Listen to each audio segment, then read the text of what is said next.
Hey, from Connecticut. This is the Housatonic River. I've never seen it before, but I have to assume that it's a little noisier today than usual because it's been raining all day.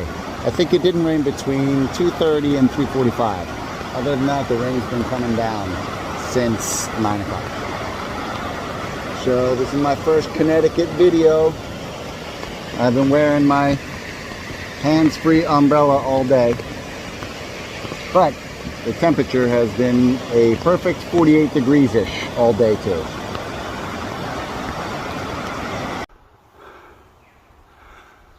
There's some good-sized black birds there. Very noisy too. There's, oh, I guess there's 3 of them on top of that stump.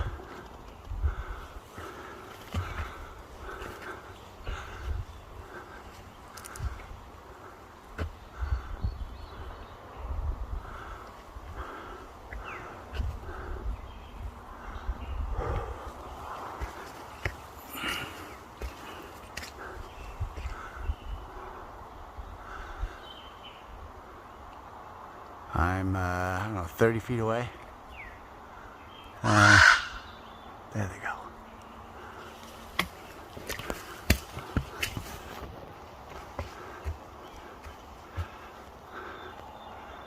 I'm gonna hear them make some noise for the video.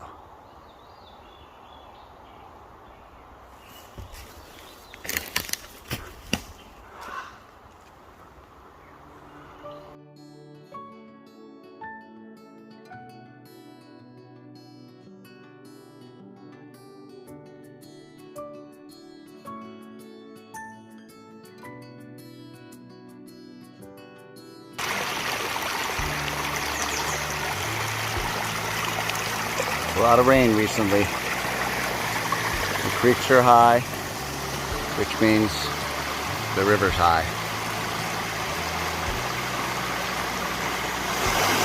The flowers are surviving though.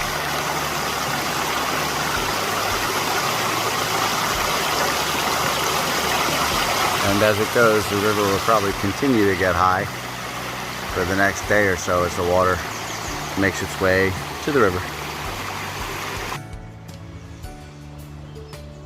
I'm in Connecticut. It's the Housatonic River. The trail goes along the river a while. The river's very high today because of all the rain we've gotten the last 3 days. So yesterday I passed a milestone, which is 250 miles. It was day 19. So I took some notes on some things that have happened in those 250 miles. First, the negative things. I did break one compression sack. I was using it for my puffy jacket and I just blew the side out of it. And I caused a tear in my pack. One of the outside pockets. I guess I was putting too much stuff in it, but I have been an employee most of my life, and everyone as an employee knows that most of the time what you're being told is to put 10 pounds of shit in a 5-pound bag. So I guess that's what I was doing. Nothing major. I just am careful not to put anything small in that pocket now. I did walk away from my trekking poles 3 times. The first time I did it was funny because it was at the first hotel that I stayed at, and I left the trekking poles on the front porch. Couldn't check into my room yet, so I walked down the street a couple blocks, got some ice cream, made a couple phone calls, came back, and when I came back to the porch I saw my trekking poles and I was like, wow, somebody has trekking poles that look just like mine. I still didn't realize that they were mine. And then I walked away from them 2 other times, but I still have them since I'm using it to hold my camera right now. Well, I did fall twice. Both times were on an incline. The first time was going downhill and it was loose dirt, and I put my foot down and it just did not stay there at all. Although both times that I fell, oh, no injury, no bruises, scratches or anything. But both times that I fell, one time was going downhill, the other time was going uphill, but fortunately I was on the trail was on such an angle that even though I fell, I didn't have to like get up from horizontal, which I assume that means I'd have to take off my pack, because I assume it would be very difficult to stand up with your pack on your back. So both times I only fell to like 45 degrees and just had to push off to get back up on my feet. So 2 falls, no big deal. I stayed at 2 hotels about a week apart. I've slept in 3 shelters. Many times I slept near a shelter, but only 3 times have I slept in a shelter. So I slept in a hotel 2 nights, I slept in a shelter 3 nights, and all the other nights I was in my tent, although some of those times I was near a shelter, especially in New Jersey and some of New York where they have bear boxes. So I could just put my food in the bear box. It's just one less project for settling in at night. Oh, I got 1 resupply box. That was a handoff, but that was a help. My daughter and I talked about what to pack. She packed the box, gave it to my friend. My friend met me for dinner and gave me the box. Oh, and also I sent back some stuff with her. So it was a resupply and whatever you call sending back stuff. There is another resupply box 25 miles ahead of me at the post office. So that'll be my first mailed resupply box. As far as I know, I haven't dropped anything. Like just walking along, have something fall out of my backpack. I haven't noticed anything missing. So I guess I haven't dropped anything yet. And I think that's about my 250 mile recap. Oh, the other milestone with the 250 mile recap is the fact that I now have fewer than 2,000 miles of trail left, because the trail is 2,193 miles long. So once I did 193, now I'm counting down from 2,000. But I won't be doing that. I'd rather just look at how many I've already done and know that I still have a whole lot left and look forward to it all.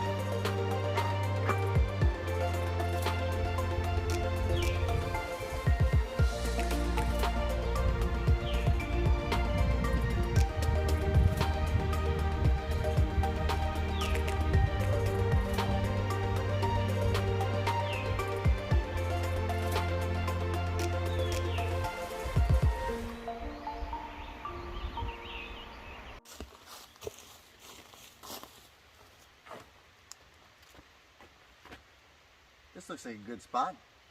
This is an official campsite, so actually, I don't know if you can see, but there's a fire ring over there, which I won't be using because it's not cold. There's a bear box over there, which is a big metal lock box, and the point of that is to put your food in there so that your food doesn't attract bears to your tent. It's funny, they're called bear boxes, and when you hang food in a tree, it's called a bear bag, when really what they are is anti-bear boxes and anti-bear bags. But anyway, so there's a nice flat spot here, and I'm going to set up my tent. I did first look up and make sure that there's no branches up there that look like they're ready to fall and could fall on my head while I'm sleeping, which would be annoying.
it for the tent.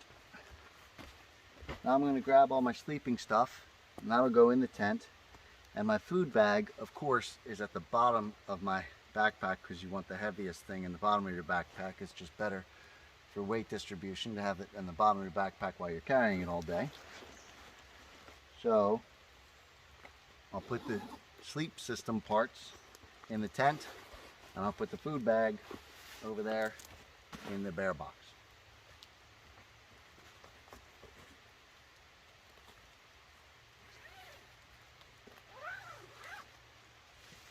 And I already ate my dinner, which is a good habit, to not eat your dinner where your tent is, because you can't help but leave some food aroma when you're making your dinner or when you're eating your dinner.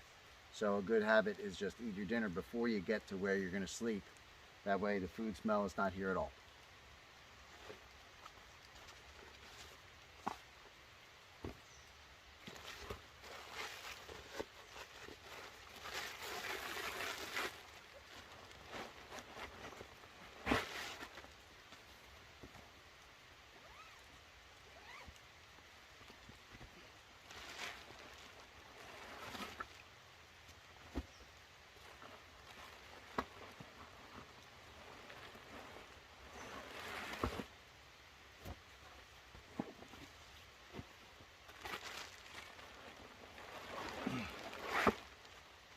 Bear bag. And that's about it. I like to not leave my tent open, because that's my only respite from the bugs, which you probably already noticed me going like this the whole time I'm out here, because the best way to avoid the bugs is to keep moving, which is easy on the trail. But of course, now that I'm here, I'm not moving. The bugs are responding because they sense me talking about them. So I put all my stuff in there and zip it back up, so that when I get in the tent, there are no bugs in there. And that's about it for setting up camp. I'm going to go walk my food over to the bear bag, and then I'm going to go to sleep, because it's 7:30.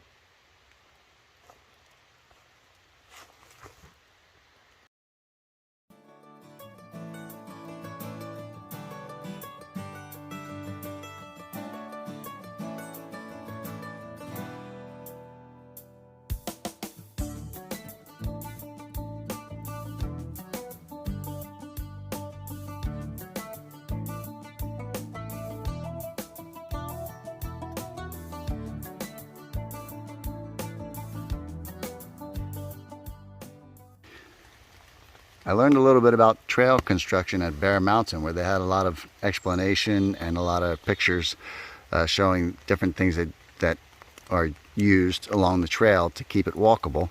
This stuff is called bog bridge, because it's used where it's just wet and flat, and it gives the hiker something to walk on, but it also keeps them from walking on vegetation. And this is called corduroy, I guess for obvious reason. This rain that we're having today, which is relentless, is a little bit too much for this corduroy section, but still makes it a little easier.